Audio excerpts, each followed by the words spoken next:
J'avais été visiter le moulin panoramique et on a vu le plan des éoliennes qui était qu'on n'avait jamais vu. Et ma petite fille a regardé ce plan, elle avait 10 ans. Elle me dit, mamie, est-ce que tu as des éoliennes chez toi? Non, j'ai pas d'éoliennes chez moi. Eh bien, tu vas être cernée par les éoliennes. On n'a rien vu venir. Voilà. Et on ne croyait pas, on était presque... On ne savait pas ce qui nous arrivait, on était les cobayes. Personne ne parlait de nuisance, mais on parlait que ça allait porter beaucoup d'argent. Et c'est ce qui a été le drame de cet argent. C'est tout. Ouais. C'est l'argent. Il ne s'est jamais parlé si ça allait nous handicaper ou quelque chose. Ça a toujours été, ça va rapporter de l'argent, ça va rapporter au pays, et ça n'a rien fait au pays. Tout au contraire, l'immobilier est complètement... les gens ne veulent plus acheter à côté des éoliennes. L'arrière-saison, on les entend plus qu'en plein été, par exemple. Ou alors, il faut qu'il fasse beaucoup de vent. Mais c'est surtout l'arrière-saison, le mois d'octobre, novembre, avec le vent du nord avec le brouillard.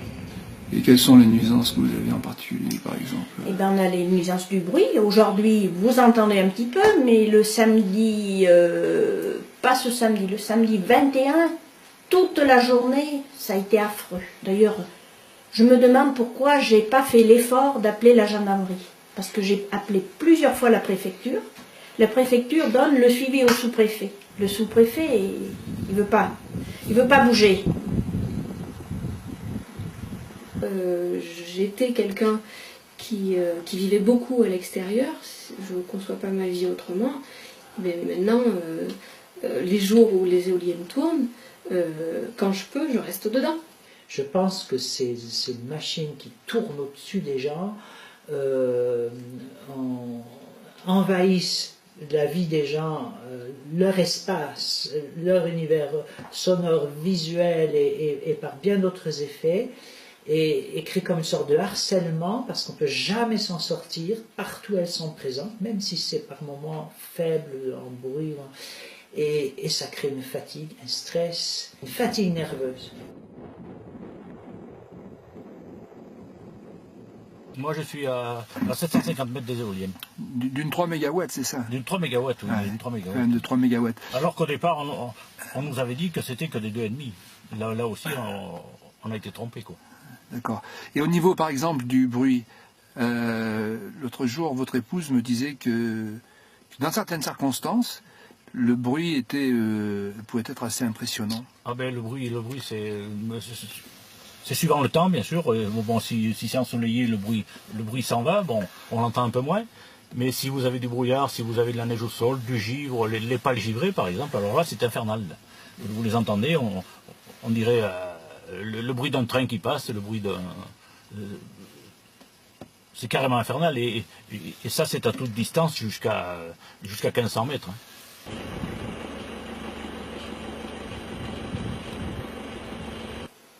Il faut dire qu'elle ne faisait pas de bruit. Le bruit d'une machine à laver.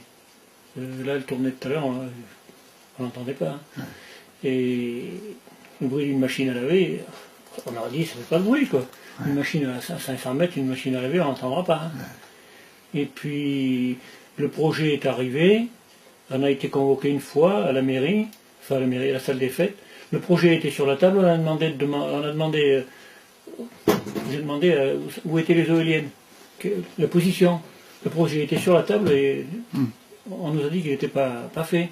Ah oui. Je suis parti de la réunion. C'est pas la peine de rester quand on se moque de nous. Ah oui. Je suis parti, mais il était trop tard. Quoi. Et après, ça a mis 2-3 ans et puis elles sont arrivées. Et quand elles ont été là, quand on les a entendues, on a commencé à se faire des soucis. Il était un peu tard. Parce que vous êtes agriculteur, donc vous avez une exploitation de vaches laitières, je crois. Oui. Donc, j'ai eu quelques problèmes avec les bêtes. Là. Ça s'est légèrement arrangé, mais bon, je ne sais pas si vous avez vu, il y a le transistor. Là. Ça étouffe le bruit quand elles font du bruit. Parce que quand elles font du bruit, vous ne les voyez pas de ce côté. La journée, vous les voyez dans leur panier, elles se reposent. Et la nuit, elles viennent se mettre... ça fait plus de bruit la nuit. Elles viennent se mettre là parce que c'est isolé. Ah d'accord.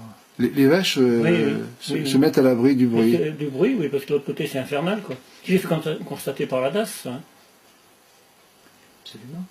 Pourtant, quand elle est venue, elle a constaté les nuisances, elle avait constaté le bruit, elle avait tout constaté, mais son rapport est resté lettre morte.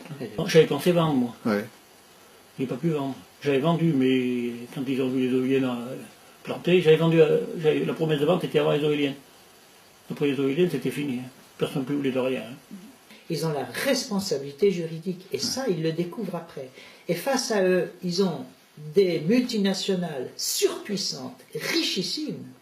Donc, ils sont extrêmement vulnérables et n'ont qu'un devoir, c'est d'être prudents et de se taire.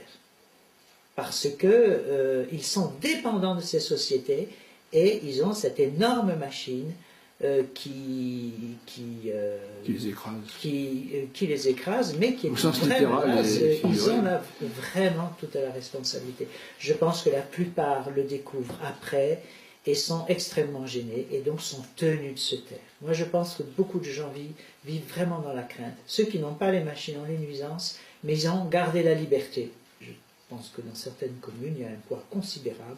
Je pense que aussi ces promoteurs arrivent à tenir les maires sous leur dépendance. Alors ils sont plus ou moins consentants, plus ou moins conscients, là pareil, dans certains cas, je pense que certains sont tout à fait... C'est-à-dire que les maires sont victimes du comment dirais-je, système. Mais même par rapport à leur propre mental, un besoin de cohérence vis-à-vis d'eux, quoi. Donc ils continuent à défendre malgré tout, mais... Parmi les maires, c'est pareil, il y a des victimes, puis il y a quand même des complices.